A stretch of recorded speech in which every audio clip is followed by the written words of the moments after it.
Chapter 11 चालू लोमड़ी। जैसे ही जियांग शुवान को गालियां देते हुए सुना, झोंग कियान और भी ज्यादा नाराज हो गई और तुरंत और भी जोर जोर से रोने लगी। अपना मुंह बंद करो, शिकायत करने की क्या बात है? झल्लाए हुए झोंग कुईजुन ने आखिरकार उसे डांट दिया।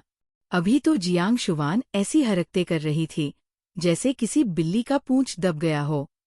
वह पूरी तरह से हमलावर मुद्रा में थी। ओह, क्या हुआ? क्या तुम इसलिए नाखुश हो क्योंकि मैंने तुम्हारी पुरानी प्रेमिका का जिक्र कर दिया? क्या उसके लिए तुम्हारा दिल दुख रहा है? अगर ऐसा है तो मुझे कुछ कहना चाहिए। वह एक चुड़ैल है जो सिर्फ दूसरी औरत के पति को फुसलाने में माहिर है। उसकी कोई भी बेटी किसी काम की नहीं। वे सब सस्ती औरतें हैं जो दूसरी औरतों के पति को फुसलाती है। सस्ती औरतें, घटिया औरतें। जियांग शुवान की बातों से झोंग कुईजुन और भी उत्तेजित हो गया। वह कितनी भी घटिया हो, तुम्हें उसे बर्दाश्त करना ही पड़ेगा।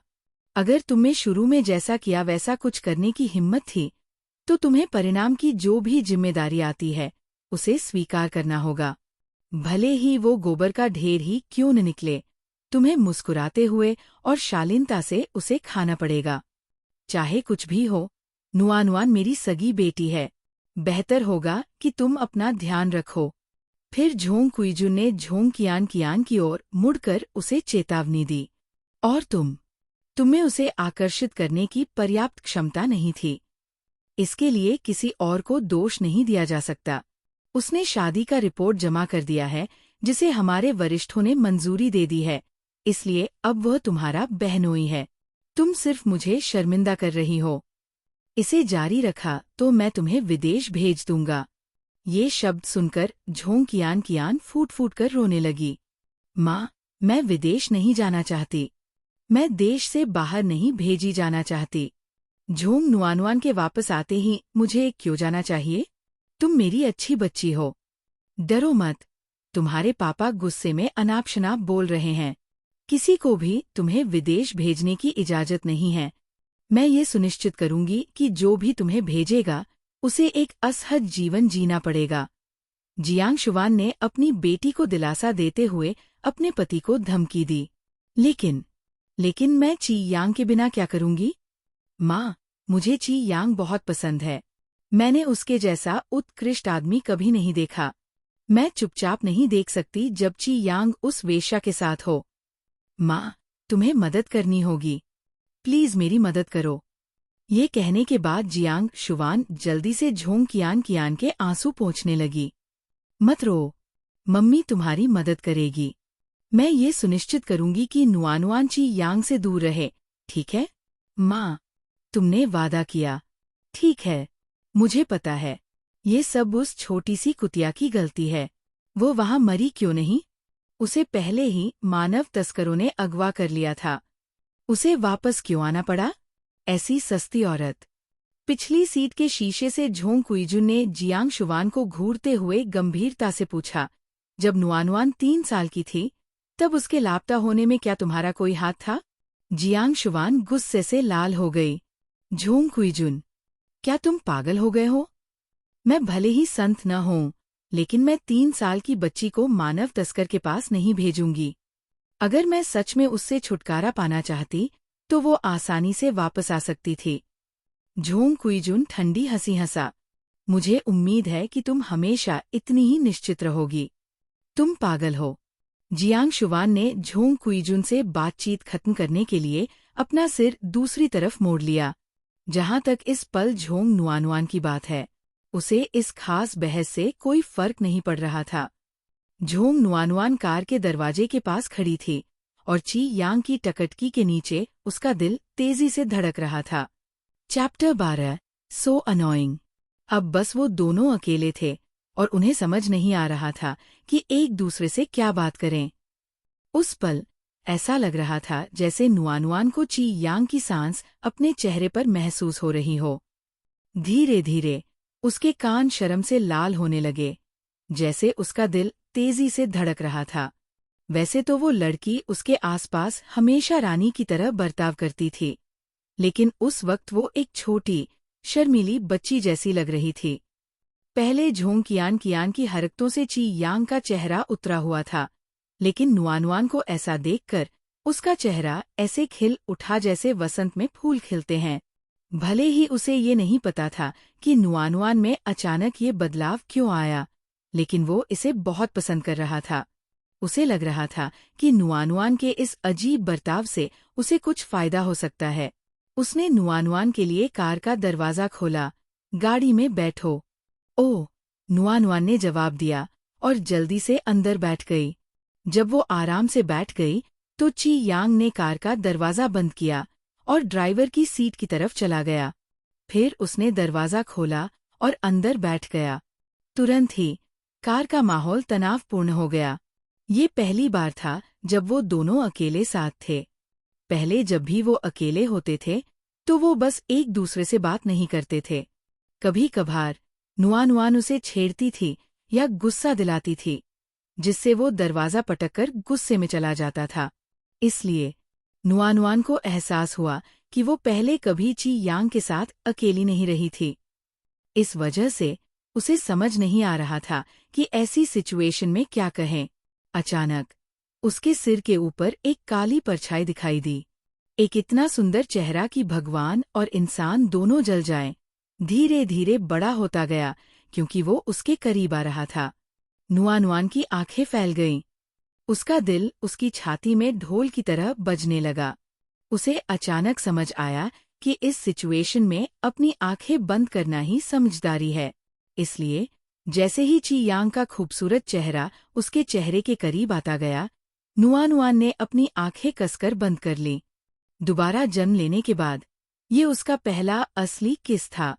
नुआनुआन बहुत नर्वस महसूस कर रही थी, जिसकी वजह से उसके हाथ अपने आप मुट्ठियों में बंध गए।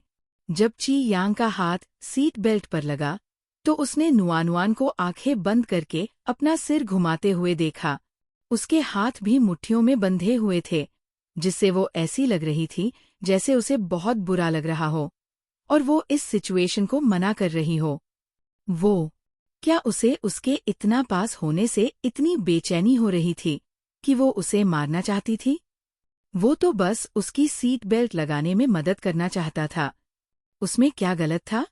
फिर भी क्या वो वही नहीं थी जिसने पहले उसे गले लगाया था? नुआनुआन ने अपनी आंखें कसकर बंद कर रखी थी, जैसे वो नाटक कर रही हो कि ये सब सच में नहीं हो रहा है। जब उसने ये देखा तो उसे ऐसा लगा जैसे वो बर्फीले तूफान में फंस गया हो, जिसने उसकी पूरी दुनिया को बर्फ में बदल दिया हो। इसलिए उसका पहले वाला खुश चेहरा तुरंत गायब हो गया। जिस दिन से उसने जबरदस्ती उसे किस किया था, वो उसे मना कर रही थी। ऐसा लग रहा था जैसे उसे उससे नफरत हो। इस वजह से उसने उदास और हारा हुआ महसूस किया। उसने सोचा था कि वो उसे मिस कर रही है क्योंकि उन्होंने एक महीने से एक दूसरे को नहीं देखा था। इसलिए वो उसकी तरफ मुस्कुरा रही थी और उसे गले भी लगाया था। कहने की जरूरत नहीं कि जब उसने ऐसा रिएक्शन दिया तो वो हैरान रह गया, क्योंकि उसने नहीं सोचा था कि उसके थोड़ा करीब आने से उसे इतनी घिन आएगी। लग रहा था कि वो अब भी उससे नफरत करती है। सरू की खुशबू नुआनुआन को घेर रही थी। इससे उसे वो वक्त याद आ गया जब मरने से पहले उसने उसे अपने शरीर के नीचे बचाया था। चारों तरफ आग लगी हुई थी और खून की तेज बदबू उसकी नाक में जा रही थी, जिससे उसे सांस लेने में दिक्कत हो रही थी। उस वक्त सरू की खुशबू ही एक ऐसी चीज थी जो उसे आग और खून से अलग कर रही थी। अपनी जिंदगी के आखिरी कुछ पलों में उसे आखिरकार समझ आया कि वो खुशबू असल में कितनी नरम और कोमल थी। Chapter 13 looking for something to say. जब आखिरकार उसकी आंखें बंद हुईं, तो जो खुशबू उससे आ रही थी वो उसकी आखिरी सांस के साथ गायब हो गई। उसकी जगह तुरंत खून की तीखी गंध आ गई। काश वो उस खुशबू को हमेशा अपने पास रख पाती। इसीलिए वो भावनाओं से भर गई थी। वही खुशबू एक बार फिर उसे घेरे हुए थी। ऐसा लग रहा था जैसे दुनिया उसे प्यार से गर्मी की चादर में लपेट रही हो। फिर भी जिस किस का उसे इंतजार था वो कभी नहीं आया। इसलिए उसने आखिरकार हिचकिचाते हुए अपनी आंखें खोलीं और उसे ची यांग की ठंडी घूरने वाली नजरों का सामना करना पड़ा। झोंग नुआनुआन को नहीं पता था कि ची यांग के गुस्से को शांत करने के लिए क्या कहें, इसलिए वो दोनों बस चुपचाप वहां बैठे रहे क्योंकि वो अपनी कम इमोशनल इंटेलिजेंस से जूझ रहे थे। रास्ते भर ची यांग ने जानबूझकर और अनजाने में भी नुआनुआन को कई बार तिरछी नजरों से देखा। उसने देखा कि वो न तो अधीर लग रही थी और न ही निराश, और इसलिए उसने इतना बेचैन महसूस करना बंद कर दिया। कम से कम उसे उसकी कार में बैठने से घिन तो नहीं आ रही थी, है ना? तुम्हारे स्कूल वापस जाने के कागजात पूरे हो गए हैं। तुम अगले हफ्ते स्कूल वापस जा सकती हो। इतनी देर तक चुप रहने के बाद आखिरकार ची यांग ने कुछ कहा। झोंग नुआनुआन ने ची यांग की ओर देखा। भले ही ये आदमी एक सैनिक था और सेना में अपनी ड्यूटी में व्यस्त रहता था, लेकिन वो हमेशा उसके काम को इतनी कुशलता से पूरा करता था। जब झोंग नुआनुआन ने जवाब नहीं दिया तो ची यांग ने कुछ कहने के लिए सोचा। इस घटना से स्कूल में काफी हंगामा हुआ। भले ही हमने शिक्षकों को संभाल लिया है, लेकिन छात्रों के मुंह को बंद करना मुश्किल है। उन्हें कुछ नहीं पता, इसलिए वो कुछ भी मान लेंगे और अफवाहें फैलाएंगे। इसलिए अगर तुम्हें कोई अफवाह सुनाई दे तो बस उन्हें अनदेखा कर दो। अगर उनकी बातों से तुम्हें गुस्सा आता है तो तुम्हें पलटवार करने की इजाजत है। सड़क के दोनों किनारों पर लगे चिनार के पेड़ों की शाखाओं से धूप छनकर आ रही थी और आगे का लंबा रास्ता सुनहरी रोशनी से जगमगा रहा था। अपने बगल में बैठे आदमी की बड़बड़ाहट सुनते हुए झोंग नुआनुआन के होंठ मुस्कुराए बिना नहीं रह सके। एक चमकीली और खुश मुस्कान में बदल गए। हाँ, मुझे पता है। उसकी खुशमिजाज आंखें सूरज की सुनहरी रोशनी में पानी के कुंडों की तरह चमक रही थी। हल्की दोपहर की धूप धीरे धीरे क्षितिज में डूब रही थी और उसकी प्यारी मुस्कान और बच्ची जैसी मासूमियत मिलकर कुछ ऐसा बना रही थी जिसका ची यांग विरोध नहीं कर सका।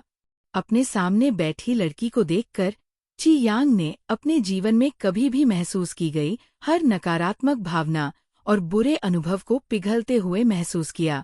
भले ही वे कुछ न करें, अगर वे साथ साथ बूढ़े हो सकें तो ये दुनिया की सबसे रोमांटिक चीज होगी। शरद ऋतु के अंत में ऐसा अच्छा मौसम होना दुर्लभ था। झोंग नुआनुआन ने कार की खिड़की नीचे की और अपना सिर और हाथ खिड़की से बाहर निकाल दिए। फिर उसने अपनी आंखें बंद कर ली और एक नई शुरुआत की खुशबू वाली हवा में सांस ली।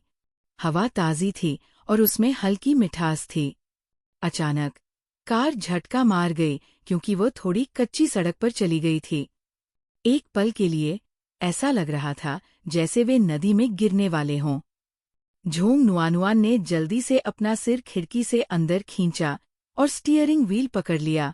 उसी समय कार ने सड़क पर वापस आने से पहले गति कम करने के लिए ब्रेक लगाया। ची यांग को शर्मिंदगी महसूस हुई। अपना सिर और हाथ खिड़की से बाहर मत निकालो। हालांकि यहाँ ज्यादा गाड़ियां नहीं हैं, लेकिन जो गाड़ियां यहाँ चलती हैं वो तेज चलती है। मैं नहीं चाहता कि तुम्हें चोट लगे। ये कहने के बाद ची यांग ने मन ही मन खुद को डांटा। इस पूरे रास्ते पर सिर्फ एक डिटेंशन सेंटर था। दूसरी गाड़ियां कहाँ से आने वाली थीं? वह अपनी पत्नी की सुंदरता में इतना खो गया था कि उसका ध्यान सड़क से हट गया। वह अपनी गलती के लिए अपनी पत्नी को कैसे दोष दे सकता था? जब वह इस वजह से उदास महसूस कर रहा था तो उसने झोंग नुआनुआन को कार की खिड़की ऊपर करते हुए और उसे मुस्कुराते हुए देखा। ठीक है, उसकी पत्नी उस पर मुस्कुरा रही थी। कार फिर से धीरे धीरे लहराई। Chapter 14 did anyone bully you? 10 minute से ज्यादा छोटी सड़क पर गाड़ी चलाने के बाद कार हाईवे पर मुड़ गई। हाईवे पर ज्यादा गाड़ियां थीं, जिससे कार में जो अजीब चुप्पी थी वो थोड़ी कम हुई। वहां जिंदगी कैसी थी? क्या किसी ने तुम्हें परेशान किया? क्या तुमने मेरी सुरक्षा के लिए किसी को नहीं रखा था? ऑफिसर चेन वहां थी, इसलिए किसी की हिम्मत नहीं हुई कि मुझे छुए। ची यांग ने भौहें चढ़ाई। वो चेन जिया। मैंने उससे कहा था कि कुछ न कहे। प्लीज गलत मत समझिए। ऑफिसर चेन एक अच्छी ऑफिसर हैं। उन्होंने मुझे कुछ नहीं बताया। मैंने खुद ही अंदाजा लगा लिया था कि वो आपके लिए काम कर रही हैं, इस डर से कि वो उस पर विश्वास नहीं करेगा और ऑफिसर चेन के लिए मुसीबत खड़ी करेगा। झोंग नुआनुआन ने कहा, आप जानते हैं कि मेरे घर वाले कैसे हैं। जब मैं जेल से बाहर आई तो वो मेरे लिए एक्स्ट्रा कपड़े तक नहीं लाए।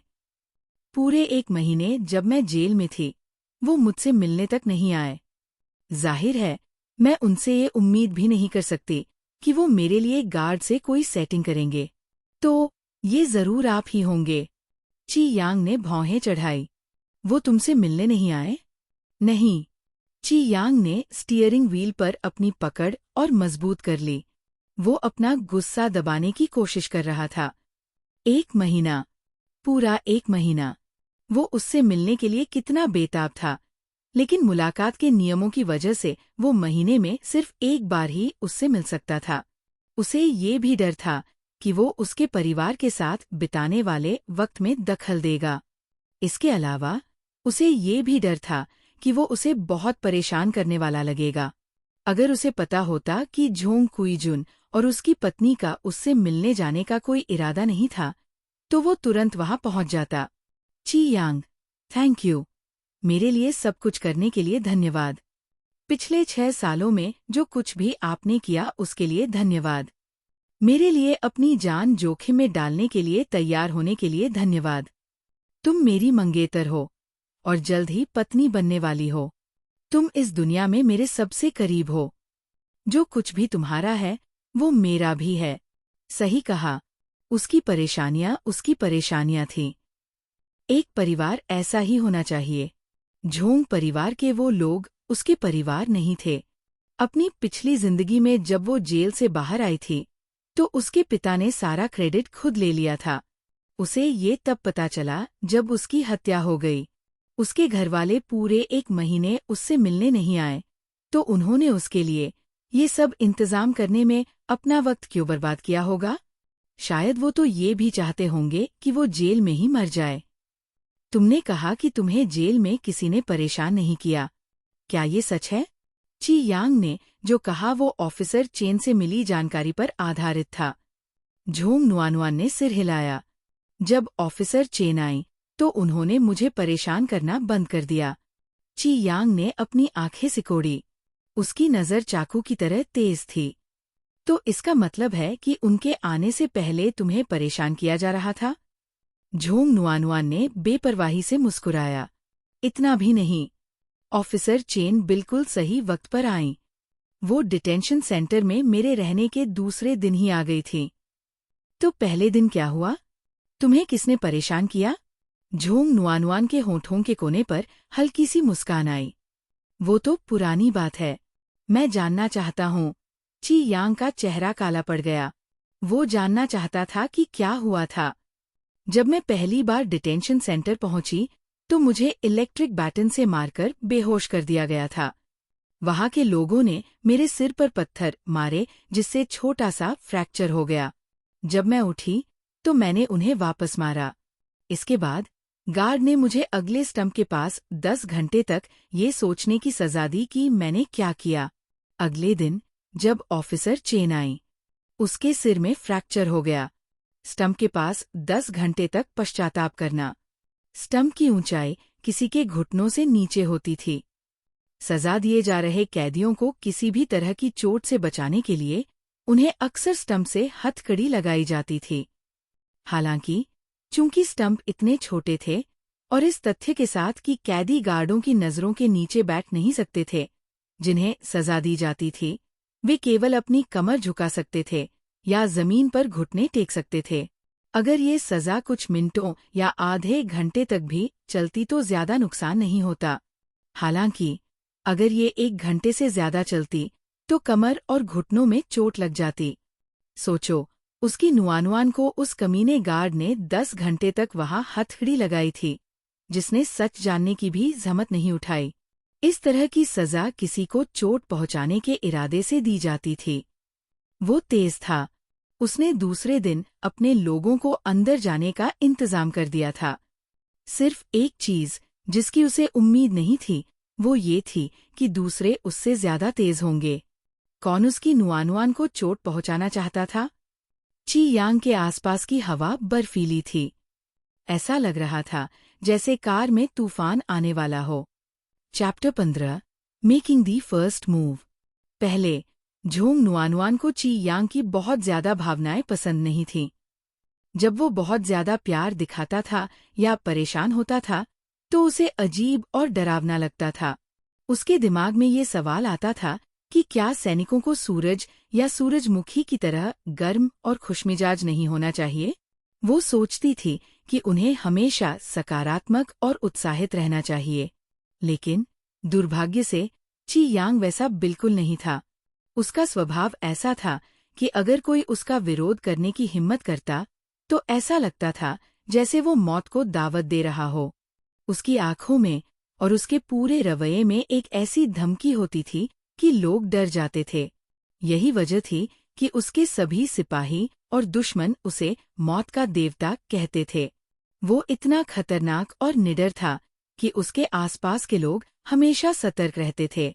फिर भी ची यांग की मौत के बाद नुआनुआन को उसके इतने दबंग और गुस्सैल होने के पीछे की असली वजह पता चली। उसे पता चला कि उसे एक बीमारी थी जिसे अफेक्टिव साइकियाट्रिक डिसऑर्डर कहते हैं, और उसकी मौत से ठीक पहले ये बहुत बढ़ गई थी। इस बीमारी की वजह से वो अपनी भावनाओं पर काबू नहीं रख पाता था। वो हर किसी पर शक करता था और हमेशा डरा हुआ महसूस करता था। उसे नींद नहीं आती थी और अक्सर सिर दर्द होता था। इसके अलावा वो चिड़चिड़ा रहता था और उसे भूख नहीं लगती थी, जिसकी वजह से उसकी हालत और खराब होती चली गई। हालांकि अभी उसकी बीमारी इतनी गंभीर नहीं थी, ये इतनी बुरी नहीं थी कि उसे ठीक नहीं किया जा सकता था, और नहीं, इसने उसके रोजमर्रा के जीवन को बहुत ज्यादा प्रभावित किया था। फिर भी जब नुआनुआन ने उसे बताया कि जेल में उसे परेशान किया गया था, तो वो जानती थी कि इससे उसे एक और गुस्सा आएगा। उसे पता था कि ची यांग ऐसी बातें सुनकर बहुत ज्यादा रिएक्ट करता है। वो ये सोच भी नहीं सकती थी कि किसी की भावनाएं उसके जीवन को इतनी बुरी तरह से कैसे प्रभावित कर सकती है। लेकिन ये सच था कि उसके जीवन में नुआनुआन की मौजूदगी की वजह से ची यांग की बीमारी उस पर असर डाल रही थी। कार में बढ़ता हुआ तनावपूर्ण माहौल देखकर झोंग नुआनुआन का दिल और तेजी से धड़कने लगा। उसे समझ नहीं आ रहा था कि जब ची यांग इस तरह का हो जाता है तो उसके साथ क्या करे। वो और महसूस कर रही थी। बेचैनी से उसने अपनी जगह बदली और अपना हाथ ची यांग के उस हाथ के ऊपर रख दिया जो स्टीयरिंग व्हील पर था। वो उम्मीद कर रही थी कि उसके स्पर्श की गर्मी से ची यांग शांत हो जाएगा और होश में आ जाएगा। वो उसे दिलासा देना चाहती थी। इस नए जीवन में नुआनुआन के पास एक और बहुत महत्वपूर्ण मिशन था, और वो था ची यांग को ठीक करना। वो चाहती थी कि वो खुश रहे, सुरक्षित रहे और बिना किसी बीमारी के लंबी उम्र जिए। वो उसे हर तरह की तकलीफ और मानसिक परेशानी से दूर रखना चाहती थी। ची यांग अपने गुस्से को दबाने की इतनी कोशिश कर रहा था कि स्टीयरिंग व्हील पर अपनी पकड़ इतनी मजबूत हो गई थी कि उसकी उंगलियां सफेद पड़ गई थी। वो अंदर ही अंदर उबल रहा था, लेकिन नुआनुआन के सामने खुद को शांत रखने की कोशिश कर रहा था। नुआनुआन ने प्यार से कहा, गुस्सा मत करो, मैं बिल्कुल ठीक हूँ। वो सजा मेरे लिए कुछ भी नहीं थी। मेरी कमर और घुटने बिल्कुल ठीक है। वो सिर्फ 10 घंटे थे। मैं बिना किसी परेशानी के 100 घंटे भी कर सकती हूँ। उस कैदी ने इसके बाद मेरा फायदा नहीं उठाया। पहले दिन के अलावा सब कुछ बहुत अच्छा रहा। अगर तुम्हें विश्वास नहीं है तो तुम मेरे गालों को चिकोटी काट सकते हो। डिटेंशन सेंटर में इतना खाने से मैं मोटी हो गई हूँ। वो उसे हंसाने और माहौल को हल्का करने की कोशिश कर रही थी। नुआनुआन को ये नहीं पता था कि जब भी ची यांग को गुस्सा आता है तो उसे कोई दवा लेने की जरूरत होती है या नहीं। फिर भी उसने उससे इस बारे में नहीं पूछा, बल्कि ये फैसला किया कि वो इंतजार करेगी कि वो खुद ही उसे इस बारे में बताए।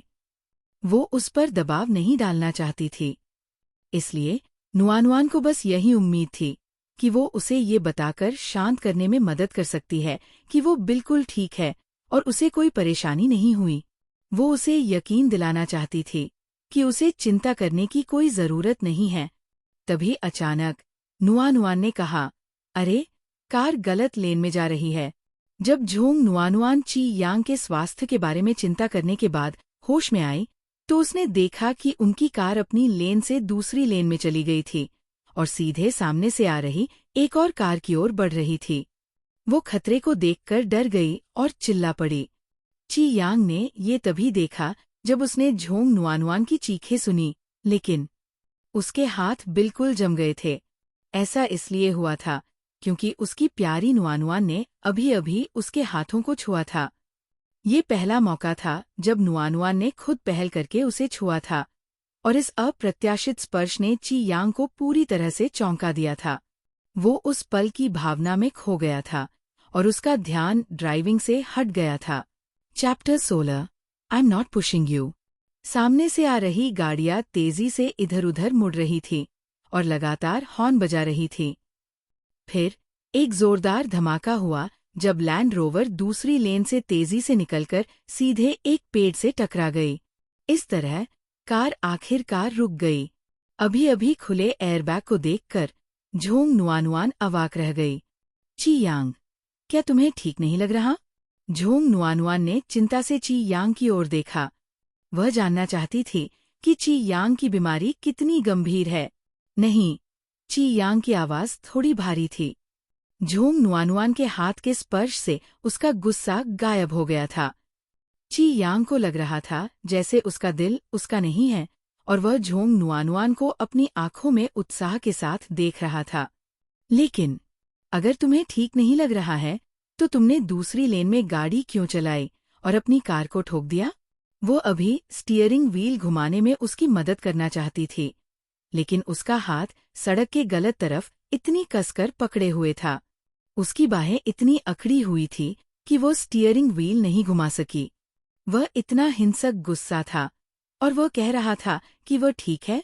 ची यांग, अब जब हमारी सगाई हो गई है तो हम एक है। अगर तुम्हें ठीक नहीं लग रहा है तो तुम मुझे बता सकते हो और हम इसका एक साथ सामना करेंगे, ठीक है? ची यांग के होंठ आपस में भींचे हुए थे। शरद ऋतु की धूप में उसके खूबसूरत चेहरे का एक किनारा सुनहरा चमक रहा था। उसकी मजबूत विशेषताएं कोमल और शांत दिख रही थीं। ठीक है, झोंग नुआनुआन मुस्कुराई और अपनी चमकीली आंखों से ची यांग की ओर देखा। वह उसके अपनी हालत बताने का इंतजार कर रही थी ताकि वह कल से उसका इलाज शुरू कर सके। लेकिन ची यांग केवल उसके चेहरे पर मुस्कान के साथ उसे देख रहा था। उसने कुछ नहीं कहा। झोंग नुआनुआन ने बहुत देर तक इंतजार किया और फिर भी उसे अपना जवाब नहीं मिला। उसने फिर से पूछा, तो अभी क्या हुआ? क्या तुम मुझे बता सकते हो? नुआनुआन, हाँ, तुमने मेरा हाथ छुआ और पहल तुमने की थी। तुम सच में मुझसे नफरत नहीं करती। झोंग नुआनुआन, क्या वे इसी बारे में बात कर रहे थे? अपने गंभीर चेहरे पर ची यांग की मुस्कुराती हुई आंखों को देखकर झोंग नुआनुआन का दिमाग कुछ देर के लिए काम करना बंद कर गया। कोई इतना गैरकानूनी रूप से सुंदर कैसे हो सकता है? तुमने पहले कहा था कि जब तुम मुझे छूती हो तो तुम्हें घिन आती है, लेकिन आज तुमने मुझे गले लगाया और मेरा हाथ भी छुआ, जिसका मतलब है कि तुम्हें मुझसे घृणा नहीं है, या शायद तुम अब बीमार नहीं हो? झोंग नुआनुआन अवाक रह गई। तो वो ऐसे कारण से बेतहाशा खुश था जिसके कारण उसने गलत लेन में गाड़ी चलाई और सड़क के दूसरी तरफ एक पेड़ से टकरा गया। उसकी निगाह हल्के से उसके उस हाथ पर पड़ी जिसे उसने छुआ था। वह अभी भी स्टीयरिंग व्हील को कसकर पकड़े हुए था और उसका हाथ थोड़ा कांपता हुआ लग रहा था। झोंग नुआनुआन को अचानक सब कुछ समझ में आ गया। मरने से पहले जब वे अपनी जान बचाने के लिए भाग रहे थे तो उसने उसे ये बताया था। उसने उसे बताया था कि न केवल उसे अफेक्टिव साइकियाट्रिक डिसऑर्डर है, बल्कि उसकी बीमारी के साथ उसे एलोडीनिया नामक कुछ भी है। इस तरह की बीमारी से किसी को स्पर्श के प्रति अत्यधिक संवेदनशीलता हो जाती है। अगर उसे कोई ऐसा व्यक्ति छूता जिसे वो पसंद नहीं करता तो वो असहज हो जाएगा, और अगर ये वास्तव में बुरा होता तो उसे उल्टी और मिचली महसूस होती। वह हालांकि बिल्कुल विपरीत थी। वह थी जिसे वह पसंद करता था, और वह भी थी जिसे उसने चुना था। यही कारण था कि उसने उसके स्पर्श को अस्वीकार नहीं किया। वास्तव में उसने इसका आनंद लिया। हालांकि उसके शरीर में एक साथ एक बड़ी प्रतिक्रिया होगी। भले ही वो कुछ समय बाद इस तरह की संवेदनशीलता का आदी हो सकता था, लेकिन उसके छूने से उसका पूरा शरीर अभी जम गया था। यही कारण था कि उसने स्टीयरिंग व्हील पर नियंत्रण खो दिया था और सीधे विपरीत लेन में चला गया था। अपने धड़कते दिल और चिंताओं को दबाते हुए झोंग नुआनुआन ने ची यांग की गर्म निगाहों के नीचे जोर से मुस्कुराया। हाँ, मैंने तुम्हें गले लगाया और तुम्हारा हाथ भी छुआ। इसका मतलब है कि अब मैं तुमसे नफरत नहीं करती। Chapter 17 once I have my sight set, your mine. मैं तुमसे नफरत नहीं करती, बल्कि मैं तुम्हें भी पसंद करती हूँ। मैं तुमसे प्यार करती हूँ। वो ये कहना चाहती थी, लेकिन वो ये कह नहीं पाई। आखिरकार अतीत में उनकी बिल्कुल भी नहीं बनती थी, और वो सिर्फ 1 महीने में इतना ज्यादा नहीं बदल सकती थी। इसलिए झोंग नुआनुआन ने कुछ नहीं कहा। उसने फैसला किया कि वो धीरे धीरे आगे बढ़ेगी। चूंकि ची यांग बहुत स्मार्ट था, इसलिए अगर वो अचानक उसे पसंद करने लगे और उससे प्यार करने लगे तो उसे शक होगा। क्यों न हम पहले पुलिस को बुला लें और उन्हें ये सब संभालने दें। झोंग नुआनुआन ने कार में छाई अजीब चुप्पी को तोड़ा। ठीक है। झोंग नुआनुआन को शर्मिंदा देखकर ची यांग धीरे से मुस्कुराया। पत्नी जो भी कहेगी वो उसी के साथ जाएगा। पुलिस को बुलाने के बाद ची यांग ने अपने अधीनस्थ निंग वेनहाओ को फोन किया और उससे उन्हें लिफ्ट देने के लिए कहा। ये सुनकर कि उसके बॉस का एक्सीडेंट हो गया है और उसने विपरीत लेन में एक पेड़ में टक्कर मार दी है, निंग वेनहाओ उलझन में पड़ गया और पूछा, बॉस, क्या आप बीमार हैं? क्या आपको सिरदर्द हो रहा था? ची यांग की आंखें काली पड़ गईं। उसे डर था कि झोंग नुआनुआन बातचीत सुन लेगी, इसलिए उसने थोड़ा मुड़कर धीमी आवाज में कहा, बस आ जाओ, अगर मैं तुम्हें आने के लिए कहूँ तो। हाँ, मैं तुरंत आऊंगा। वे करीब थे और झोंग नुआनुआन की सुनने की क्षमता अच्छी थी। तो उसे अभी सच में गुस्सा आया था। क्या गुस्सा आने पर उसका सिर दुखता था? कोई आश्चर्य नहीं कि कुछ समय बाद उसकी आंखें पहले जितनी चमकीली नहीं रहती थी। उसकी धुंधली आंखें बुरी तरह से लाल हो जाती थीं। झोंग नुआनुआन को लगा कि उसका दिल कस रहा है। जब उसने उसकी हालत के बारे में सोचा तो उसे बहुत चिंता हुई। दोनों चुपचाप कार में ट्रैफिक पुलिस के आने का इंतजार करते रहे। तुम। अचानक दोनों ने एक ही समय पर चुप्पी तोड़ने का फैसला किया। कार में फिर से अजीब माहौल बन गया। झोंग नुआनुआन ने कहा, पहले तुम बोलो। पहले महिलाएं। पहले आप बोले। झोंग नुआनुआन ने उससे आगे बहस नहीं की और सीधे पूछा, तुम्हें क्या बीमारी है? क्या तुम्हारा सिर दुखता है? ये कोई बड़ी बात नहीं है। बस कभी कभी मैं बीमार पड़ जाता हूँ। ची यांग, हमारी सगाई हो गई है ना? झोंग नुआनुआन के गंभीर सवालों से ची यांग चौंक गया। उसने गंभीरता से जवाब दिया, हाँ, तो हम भविष्य में शादी करेंगे और हम एक परिवार बनाएंगे और फिर हमारे बच्चे होंगे, है ना? झोंग नुआनुआन की बातों से ची यांग का दिल धड़क उठा। उसकी धड़कनें तेज हो गईं और उसने तुरंत सिर हिलाया। हाँ, जब ची यांग ने उस परिवार की कल्पना की जिसे झोंग नुआनुआन और वह बनाएंगे, तो वह अपने भविष्य के जीवन के बारे में उत्साहित था। इसके अलावा वह इस तथ्य से भी उत्साहित था कि वह हर रात अपनी पत्नी को अपनी बाहों में भरकर सो सकेगा। ये कहने की जरूरत नहीं कि उसकी पत्नी एक ऐसे बच्चे को जन्म देगी जो उन दोनों की तरह दिखेगा। सबसे अच्छा तो ये होगा कि वो बच्चा लड़की हो, ताकि वो बिल्कुल अपनी माँ की तरह हो। उसके बाल प्यारे से जूड़े में बंधे होंगे और माँ बेटी एक जैसे कपड़े पहनेंगी। वो उन दोनों को, जो बिल्कुल एक जैसी दिखती होंगी, सड़कों पर घुमाएगा। ची यांग को उस दृश्य के बारे में सोचकर उसका दिल गर्म हो गया। वह इतना खुश महसूस कर रहा था कि वह फट सकता था। तो तुम बहुत लंबे समय तक मेरे साथ रहना चाहोगे और कुछ सालों बाद मुझे छोड़ नहीं दोगे, है ना? ची यांग ने झोंग नुआनुआन की ओर देखा और अपने चेहरे पर गंभीरता के साथ उसने उससे वादा किया, तलाक शब्द मेरी डिक्शनरी में मौजूद नहीं है। अगर हम साथ हैं तो ये जीवन भर के लिए है।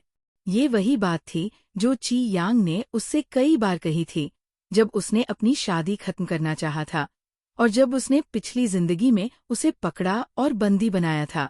अब जब उसने इसे एक बार फिर सुना तो उसे घृणा महसूस नहीं हुई, बल्कि उसे लगा कि ये दुनिया के सबसे रोमांटिक शब्द है। झोंग नुआनुआन मुस्कुराई, मैं बिल्कुल तुम्हारी तरह हूँ। एक बार जब मैं अपना फैसला कर लेती हूँ तो वो हमेशा के लिए होता है। ची यांग ने अपनी आंखें कसकर बंद कर लीं और उसे लगा कि उसका गला कस रहा है। उसने उसे चुना, इसलिए मैं तुम्हारे साथ लंबे समय तक रहने की उम्मीद करती हूँ। अभी मैंने फोन पर उस व्यक्ति को ये पूछते हुए सुना कि क्या तुम्हारा सिर दुख रहा है। अगर तुम ऐसे ही रहे तो मुझे तुम्हारी चिंता होगी। जब तुम मिशन पर जाओगे या कोई और खतरनाक काम करोगे तो मुझे और भी ज्यादा चिंता होगी। अगर तुम्हें अचानक गुस्सा आ गया तो ये बहुत खतरनाक होगा। ची यांग, क्या तुम मुझे बता सकते हो कि तुम्हें क्या बीमारी है, ताकि जब तुम ठीक हो रहे हो तो मैं तुम्हारे साथ रह सकूं। ची यांग ने झोंग नुआनुआन को बहुत देर तक घूरा, यहाँ तक कि झोंग नुआनुआन को लगभग विश्वास हो गया था कि ये पूछना मना है और वो उसे नहीं बताना चाहेगा। तभी उसने आखिरकार अपना मुंह खोला। 3 साल पहले मुझे गंभीर चोट लगी थी। Chapter 18 don't leave me. गंभीर रूप से घायल? क्या उसे अफेक्टिव साइकियाट्रिक डिसऑर्डर नहीं था? उस वक्त मेरे सिर में गोली लगी थी। मैं मौत के करीब था, लेकिन मैं भाग्यशाली था। गोली ने मेरी जान नहीं ली, लेकिन उसने मेरी खोपड़ी को तोड़ दिया और उसमें घुस गई। झोंग नुआनुआन का मुंह आश्चर्य से खुला देखकर और उसे बहुत चिंतित देखकर ची यांग ने जल्दी से समझाया, ताकि वह उससे घृणा न करे और उसे छोड़कर न चली जाए। 2 सर्जरी के बाद मैं पूरी तरह से ठीक हो गया। बस मौसम बदलने या उदास होने पर मुझे अभी भी सिर दर्द होता है, लेकिन ये कुछ भी नहीं है। मैं स्वस्थ हूँ। जब तक तुम चाहो, मैं अपने स्वस्थ शरीर का इस्तेमाल तुम्हारे साथ ये जिंदगी जीने के लिए करता रहूंगा। अगर तुम्हें विश्वास नहीं है तो तुम मेरी जानकारी और मेरी शारीरिक स्थिति देखने के लिए सैन्य अड्डे पर जा सकती हो। चूंकि मैं अभी भी अड्डे पर रह सकता हूँ और विशेष बलों की टीम का प्रशिक्षक और महानिदेशक बन सकता हूँ, मुझे लगता है कि ये स्पष्ट है कि मेरा शारीरिक स्वास्थ्य कैसा है। ची यांग के शब्द इतने कठोर और सख्त थे कि झोंग नुआनुआन को वो सब सुनकर महसूस हुआ। क्या उसे लगा कि वो उसे छोड़कर चली जाएगी? नुआनुआन, मैं ठीक हूँ। इस वजह से मुझे छोड़कर मत जाना, ठीक है? वो अपनी होने वाली पत्नी को ऐसी मेडिकल कंडीशन से डराना नहीं चाहता था, जब वो उसके बारे में अच्छा महसूस करना शुरू कर रही थी। अगर वो उसके पास नहीं होती तो उसे कुछ भी महसूस नहीं होता, लेकिन वो उसे पसंद करने और अंत में उससे प्यार करने के लिए कड़ी मेहनत करता। हालांकि वो इस तथ्य को स्वीकार नहीं कर सका कि उसकी पत्नी उससे घृणा करेगी और उसे इस वजह से छोड़ देगी, खासकर जब उसने उसे स्वीकार कर लिया था और वे अपना खुशहाल जीवन शुरू करने वाले थे। सैन्य अड्डे पर ऐसे बहुत से मामले थे। युद्ध में घायल या विकलांग होने के बाद महिलाएं सैनिकों को छोड़ देती थी या अपनी शादियां तोड़ देती थी। उसे डर था कि उसे छोड़ दिया जाएगा। ची यांग के शब्दों से झोंग नुआनुआन का दिल दुख गया। यह आदमी उसके सामने एक भगवान की तरह था। जब तक वह ब्रेकअप या तलाक का जिक्र नहीं करती, वह विनम्रता और सावधानी से उसके साथ रहेगा। वो 6 लंबे सालों तक उसके साथ ऐसे ही रहा था। अपनी सीट बेल्ट खोलकर झोंग नुआनुआन मुड़ी और ची यांग को कमर से पकड़कर गले लगा लिया। उसने अपना चेहरा उसकी छाती में छुपा लिया, उसकी छाती की गर्मी और उसकी तेज धड़कन महसूस की। तभी वो शांत हुई और उससे वादा किया, मैं तुम्हें नहीं छोड़ूंगी। तुम कुछ भी बन जाओ, तुम्हें कोई भी बीमारी हो जाए, मैं तुम्हें कभी नहीं छोड़ूंगी। मैं बस तुम्हारे बारे में चिंतित थी और मैं तुम्हारे साथ मिलकर तुम्हारी बीमारी का सामना करना चाहती थी। झोंग नुआनुआन के शब्द सुनकर ची यांग चौंक गया। उसका चेहरा उसकी छाती में था। इसलिए उसने ची यांग के भावहीन ठंडे चेहरे को उसकी बातों से मुस्कुराते हुए नहीं देखा। झोंग नुआनुआन उसके लिए बहुत चिंतित थी। उसे इतनी जल्दी उसे बेनकाब करने और अपनी कमजोरी उसके सामने लाने का पछतावा हो रहा था। उसकी जल्दबाजी की वजह से ये सब हुआ। उसकी बीमारी 6 साल बाद ही बेकाबू हुई थी। और अब ये तो बस शुरुआत थी। अभी भी 6 साल बाकी थे। वह धीरे धीरे उसे खोल सकती थी और उसे पूरी तरह से उस पर भरोसा करने और विश्वास करने दे सकती थी। जब वह आखिरकार उसे अपना मानेगा, तो वह उसका इलाज करना शुरू कर देगी। अपने विचारों के बारे में सुनिश्चित होने के बाद झोंग नुआनुआन ने कहा, जब तुम स्टीयरिंग व्हील को नियंत्रित नहीं कर पा रहे थे, तो मुझे चिंता हुई कि तुम्हें ठीक नहीं लग रहा है, इसलिए मैंने तुमसे पूछा। अगर तुम्हें ठीक नहीं लग रहा है, तो तुम्हें मुझे बताना होगा। ची यांग ने उस सिर को सहलाया जो उसकी छाती में छुपा हुआ था। वह इतनी शांत थी और उसकी निगाह उस पर कोमल थी। ठीक है, इस डर से कि वह उस पर विश्वास नहीं करेगी, उसने आगे कहा, अभी जो दुर्घटना हुई, वो गुस्से की वजह से नहीं हुई। वो इसलिए हुई क्योंकि तुमने अचानक मेरा हाथ छुआ था। मैं उत्साहित हो गया था और ध्यान नहीं दिया कि मैं कहाँ जा रहा हूँ, जिसकी वजह से दुर्घटना हुई। ये दोबारा नहीं होगा। हम हमेशा साथ रहेंगे, इसलिए इतनी जल्दी उत्साहित मत हो। ठीक है, नुआनुआन, मुझे माफ करना अगर मैंने तुम्हें डरा दिया। झोंग नुआनुआन ने सिर हिलाया। मैं डरी नहीं थी। मैं बस तुम्हारे बारे में चिंतित थी। उसने वो सब पूछ लिया था जो वो पूछना चाहती थी। उसे याद आया कि ची यांग को कुछ कहना था और उसने खुद को उसकी बाहों से छुड़ा लिया। तुम मुझसे क्या कहना चाहते थे? Chapter 19 get down and blow. ची यांग को अचानक अपनी बाहों में खालीपन महसूस हुआ, जैसे कोई जरूरी चीज गायब हो गई हो। वह झोंग नुआनुआन की बातों पर ध्यान ही नहीं दे रहा था। नुआनुआन ने धीरे से मुस्कुराते हुए कहा, हम दोनों ने एक साथ बोलना शुरू किया था, याद है? तुमने मुझे पहले सवाल पूछने दिया। अब तुम्हारी बारी है।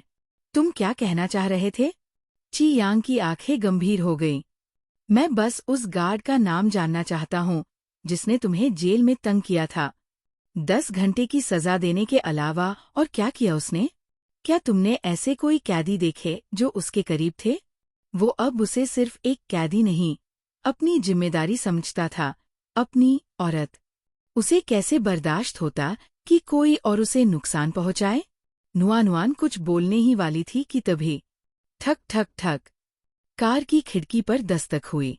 ची यांग ने अचानक सिर घुमाया और बर्फ सी ठंडी नजरों से बाहर देखा। जब देखा कि ट्रैफिक पुलिस वाला खड़ा है, तो उसने गुस्सा दबाते हुए खिड़की थोड़ी सी नीचे की। दरअसल कुछ दूर एक लैंड रोवर सीधे पुराने पेड़ से टकराई हुई थी। वही उनकी गाड़ी।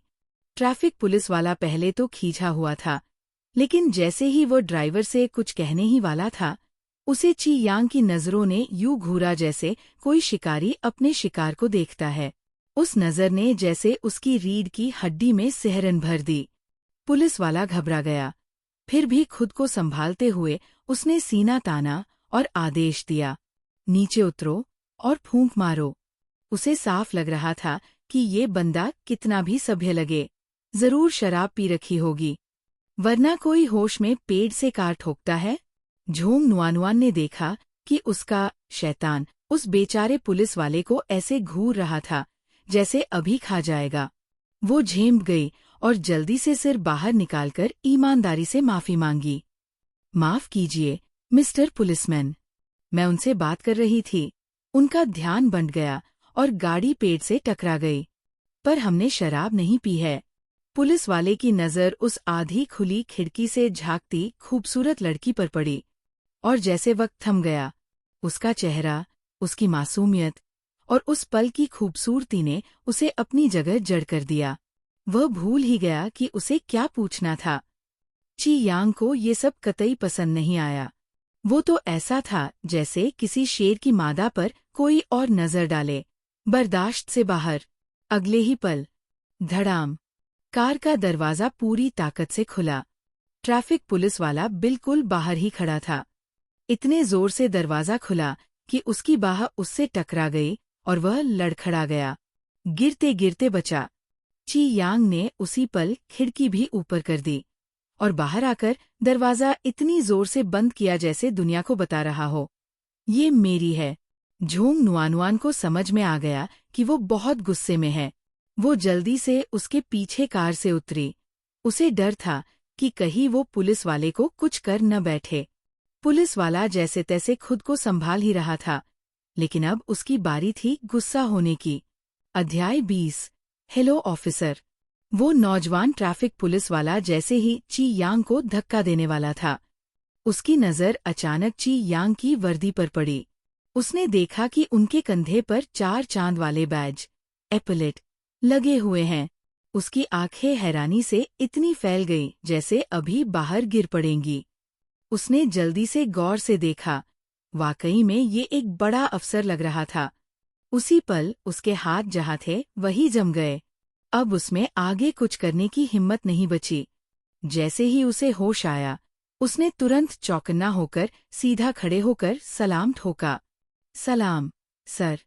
जब उसकी नजरें ची यांग की ठंडी और चेतावनी भरी निगाहों से टकराईं, उसके दिल की धड़कन तेज हो गई। हे भगवान, तूने क्या कर दिया?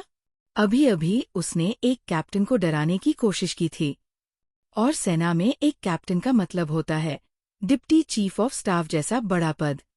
उसे यकीन नहीं हो रहा था कि वाकई इतना जवान अफसर इतनी ऊंची रैंक पर कैसे हो सकता है। तभी मन में एक शक आया, कहीं ये कोई नकली तो नहीं? अब उसका दिल उधेड़-बुन में फंस गया था। एक हाथ से वो सलाम कर रहा था और दूसरे हाथ में उसने अभी भी ब्रीथ एनालाइजर पकड़ा हुआ था।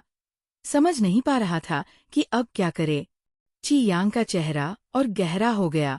उसने पुलिस वाले को सिर से पांव तक घूरा। जब उसे समझ आ गया कि सामने वाला न तो ताकतवर है और न ही कोई काबिल चुनौती, उसके अंदर का गुस्सा धीरे धीरे शांत होने लगा। वो ट्रैफिक पुलिस की ओर कुछ कदम बढ़ा।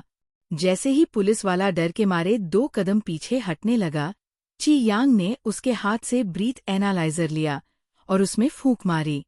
रिपोर्ट आई, शराब का कोई नामोनिशान नहीं था।